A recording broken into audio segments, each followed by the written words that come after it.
have your car tuned or even remote tuned, we meet the needs and we service everyone worldwide and also locally. Reach out to us so we can help you with your next setup in your build.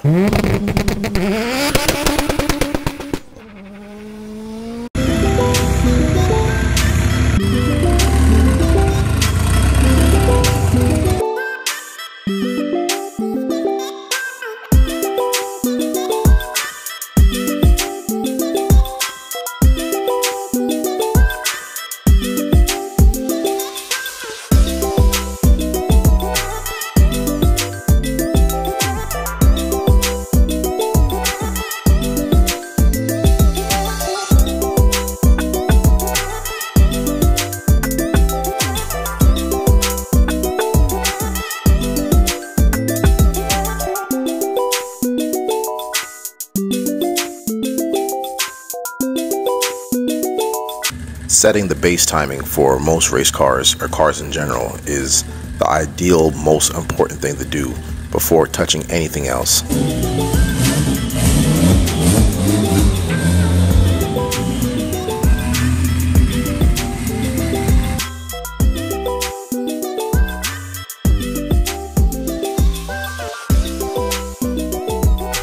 Knowing the build of this car, I knew this car was going to bring a lot of jam to it.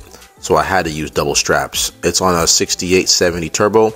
Didn't want things to get squirrely, so I had to bring out the extra straps to keep it straight and tight down.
limited, like you already know about your rods. Right. Your rods is what got you limited today. Your rods is what held you back from making more. Like this car can go make more power. I could rev this car out and make more power. But I already knew, once I already saw like around like 600 pounds of torque, then it's like, okay, gonna make the setup has a lot more power? Yeah. Is it out of fuel? No. It wants more. So the fuel wasn't cutting out at all? No. It just try to keep it tame so you can enjoy the car while the rod is slowly getting. So you would say this 777 is still pretty safe on that? Horsepower wise, cool. Torque wise, you're already at there. You're already there. Gotcha. You already probably limit and you probably like hair over it. Gotcha. So quick question. The main problem coming in is if you start launching the car now, right? No, it's the torque. Really? Right? It's the torque overall. Oh, overall. Where it comes in. Yeah, it don't matter where it comes in at. Torque overall. And if you launch it, you're just gonna put more load, and it'll cause more thing. You know what I'm saying? That's other components that can break. Besides just that. Right. So overall, it was good. I kept on gradually turning up. That was about 35, and then I saw it started dropping to like 34. So it wasn't holding boost. So obviously, like I said. You should want to do a boost leak and see what's going on. Let me see, block the camera, and do a boost leak and see what's going on. And this way, like if it held boost without it falling off, it would have carried out a lot more sharper. Right. And it would probably pick up a little bit, maybe like 780 something, maybe right around 790. Right. You know what I'm saying? But it went up, and I saw it wasn't holding. Right. So like when it wasn't holding, there was no point of me going more to redline. More to redline. Your redline, I put it at like 88. Okay. 88. The boost is falling off. Well, I put it about 88. You know what I'm saying? The red line depends on how the car is built. Right. What's the power band looking like? Right. You know what I'm saying? You started falling off. So it didn't make sense to even. That's why I let out. That's why I let out a little bit past 8 because there made no sense of trying to go further out towards 9 and the power wasn't there. I just revving out more for no reason because horsepower started tapering off, torque started peaking, and then it started tapering off. But like I said, do a boost leak test. That would tell you if you have any leaks or what's going on. Also check your head studs too. Like I said, sometimes some people like the studs get loose and that would also cause issues too. You know what I'm saying? With boost, with power, with temperature, with all that. If everything is nicely flat and it's snug and you're gonna feel all the power, all the boost is gonna stay, the temperature is gonna stay, it's gonna stay maintained where it needs to be, not gonna escape it. Okay. Same thing with boost. You know, I can't stress it enough when you do a boost leak test on cars because you just never know. You know what I'm saying? You just never know. But I think this is great. I tested it out at low speed, a lot of low speed, like first gear, second gear, like all the way down, and then kind of gradually. All the way down, tip into it. And they're like, way better. I was able to go through nice and smooth. I might have had 1 or 2 hiccups at one time, but majority of it, good. Nice and smooth, nice and smooth. When I did it out there, I floored it, it was instant choke. Yeah. And like as soon as you floor it, it was a choke and die. Right. As soon as you floor it, choke and die. But so you're gonna feel a lot better. The part throttle, like you know how you feather it, rolling off the line from a stop sign or a red light, that's gonna feel a lot better. Going from a gear change and then feathering back in, that's gonna feel a lot better. I cleaned it up. Everything's cleaned up. Like I told you, this car was never tuned with the correct injector data. So as soon as I put the right settings for the FIC 2150s, the whole entire fuel map went rich. Gotcha. The whole thing. You know what I'm saying? So I had to sit there and make multiple pulls to try to clean up the transition. That's why I didn't want to go too hard down in the beginning because I wanted to make sure, let me do a simple pull. Let's see what the fuel's at. Let's see what the fuel's at here. Let's see what the fuel's at here. Let's see what the fuel's at. Let's see. And once I knew I was good by roughly right around this green line right here, I already know once I start turning the boost up, the AFRs is going to be trailering right where I want it. And if I might have to clean up a little bit, but I didn't. I got the fuel right where I want it. And all the rest of the pulls, it maintained the same AFR where I need it. So right for me, like I said, middle 11s, 11.6, 11.4, AFR. Cruising is perfect now. I put it in high gear, went for cruise, 4th, 5th gear cruising. 14, 15 AFR right there for mainly 14 AFR idle. Same thing with that. There is no desired air fuel ratio, what it needs to be at idle, what it needs to be for cruising, what it needs to be. Well, wide open is a different story. But for cruising and idling, I give the car what it needs for it to behave properly, for it to drive properly. So if I want this, if this car idled perfect at 11.1, then I'll give it that. If the car idled perfect at 13.9, I'll give it that. You know what I'm saying? So it's really the car. It's really the car. It's what the car wants. You know, a lot of people get hung up on mentally on a number. Like, no, I think that's a little rich. I gotta see 14.7. In reality, people don't even know. In today's fuel, 14.7 is not even Stoich anymore. It's not a standard. It's not a standard anymore because now we have 10% ethanol in our regular pump gas most of the time too. So everybody always for pump gas, regular fuel, everybody's always thinking 14.7, 14.7. That's not the case anymore. But you're on E, so that's nothing to even worry about that. But I give the car what it wants, not saying a certain number, and that's when I started seeing the car start coming around. I'll go in there and I'll fire it up. It fired up quicker. It goes straight to idle and maintain quicker. It stayed there steady. Yeah, so I saw it was bogging. Yeah. It was it'll kick up, but it was like it's bogging. You know what I'm saying? But you might have a little. I see one time I saw a little dip, but that's because if you never did a boost leak test. You know what I'm saying? And I also recommend you do a bleed your coolant system. Right. You know, when you bleed your coolant system, you know, if you have air bubbles. I'm not saying that there's no signs of it, but if you have air bubbles in there, when you bleed it, it keeps your AFR more consistent, more steady. Because the AFR is going to swing based off of the temperature the engine is. So if a car runs extremely hot, the AFRs are going to swing extremely rich. If it runs really cold, depending on the settings, it run cold, it might go leaner or whatever. But if you have a more consistent coolant temperature, your AFRs would stay more consistent. I like to keep AFRs, like if I'm cruising island, I like to keep it right where I target it. I don't like to have like big swings. I like to keep it right there. You know what I'm saying? But that's like when a car comes perfectly sound. This car sounds good. Like I ain't got no issues with it. I made some pulls. I did on the rolling anti-lag. Tested that out a few times. I tested out first gear, second gear, third gear, and like it was good. I tested it out and also got on it and then shifted gear. Okay, gotcha. So from like because at low, like you said, at lower RPM, you said it kind of like it's bogging. So I did it from first gear, lower RPM, and then I got on it, hit second gear. I didn't go to red line, hit second gear, I short shifted it, and went nice and smooth, all the way straight through. So I think this is a good starting base for you. And then rods and come back, turn it up. Yeah, I think if you did rods on this, we could have turned this up to like low nines.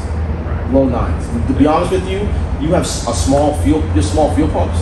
So your 450s are still small. Yeah, I think if you have dual 450s, you probably even max those out before you even get way past before you get before 9. Gotcha.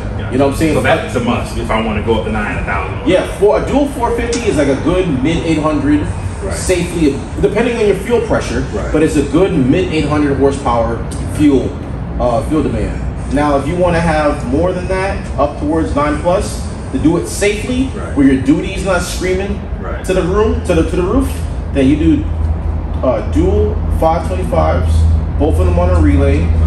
You know, you can even have one on a hop switch where you make regular driving, you're on one pump.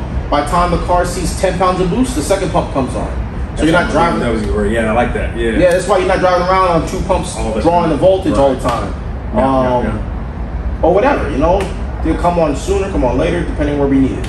But for the fuel demand you have for your pumps, and also for the rods, this is perfect.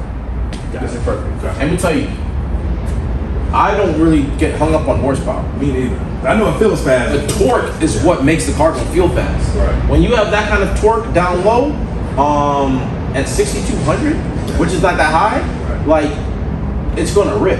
You know what I'm saying? You're gonna feel the torque. And the horsepower is going to carry the rest of it, but the torque is what that initial burst and what you feel from that light to light. You know what I'm saying? And up top, while it's screaming, that the horsepower plays a role in there too. But I think this is great. We'll unload it. I already did all my drivability stuff like that, so I already saw how it feels. We're all unloaded. We'll go out and we'll see what it feels like. See what it do.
So we just finished this session. Yes, sir. So overall, how was it for you? What's the difference and how's it feeling? Man, came in, the drivability was trash. I was stumbling in the low RPMs, but you smoothed it out.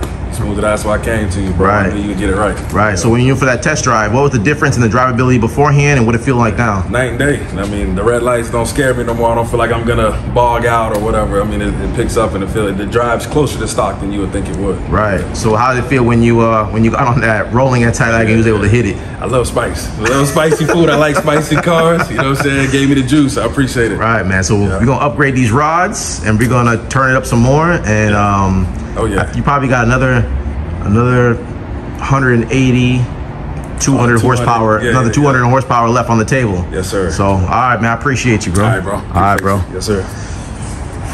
Welcome back to the channel. This is Desmond Pierre at Performance Destination. Had a new customer come in today with his EvoX. Recently purchased the car. He bought it from somebody else. Drivability wasn't there. He had a lot of hiccups, a lot of bugs he was trying to sort out with it. So I told him, look over the car, bring it in for a tune. We'll clean everything up from start to finish. A lot of these times, a lot of people get these cars, the injector settings was incorrect. A lot of the fuel trims, the fuel tables, need to get cleaned up. The timing with the timing gun, all that needed to get readjusted. And then the car started performing well. It started having proper drivability. It started having proper idle. It started having proper cruising. It started waking up. It was very rich when it first came in the 10s, like mid to lower 10s on the air fuel ratio. Started pulling some fuel out, started cleaning it up, reshaping the graph, how the fuel table, how I want it to be. This way it can carry out and make a power band how I want it to be. The setup was a fully built car.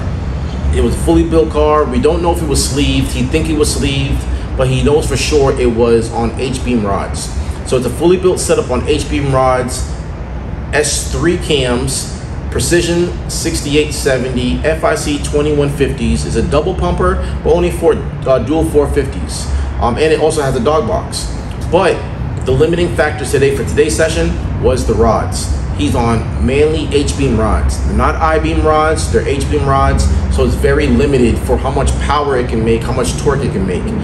At this power level, I've told him, you're ready at your limit. You're probably a little bit over your limit, but he wanted it right there. I know the individual, so I trusted him with that. So I know he's not gonna be one beating his car like that.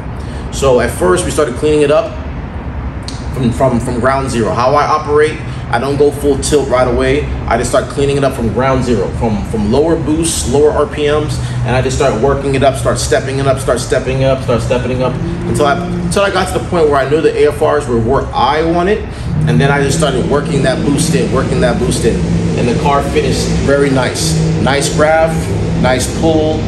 We finished them right at 777 horsepower and at 611 foot-pounds of torque. And that was roughly around 35 pounds, 36 pounds, but the boost will go to 35, 36, but it'll fall off to 34.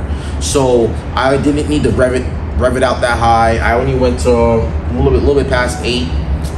It's a fully built setup. I could have went higher, but the higher I went, it would have either made more power, but it was falling off on boost. So I said, there's no point of trying to go up more RPM if the boost is not carrying out or maintaining the target I wanted. So he has some things he's gonna fix and adjust on that. But overall, today was a great session.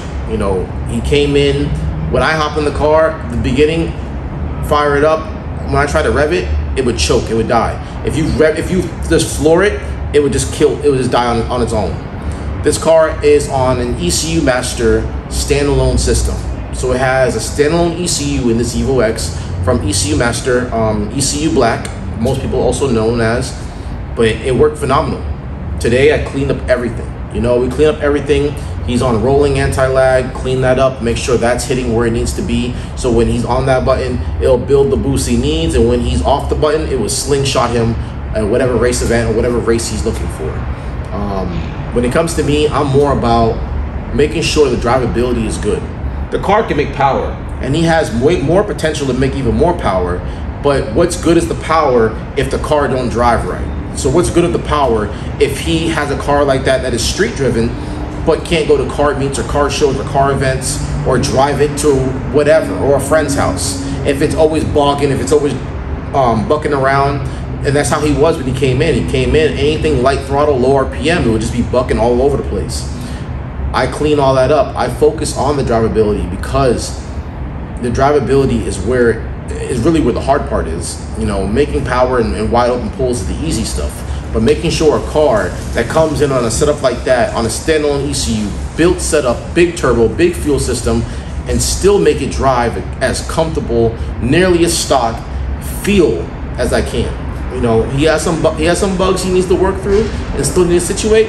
But overall, it was a great session. It was a session going in the right direction.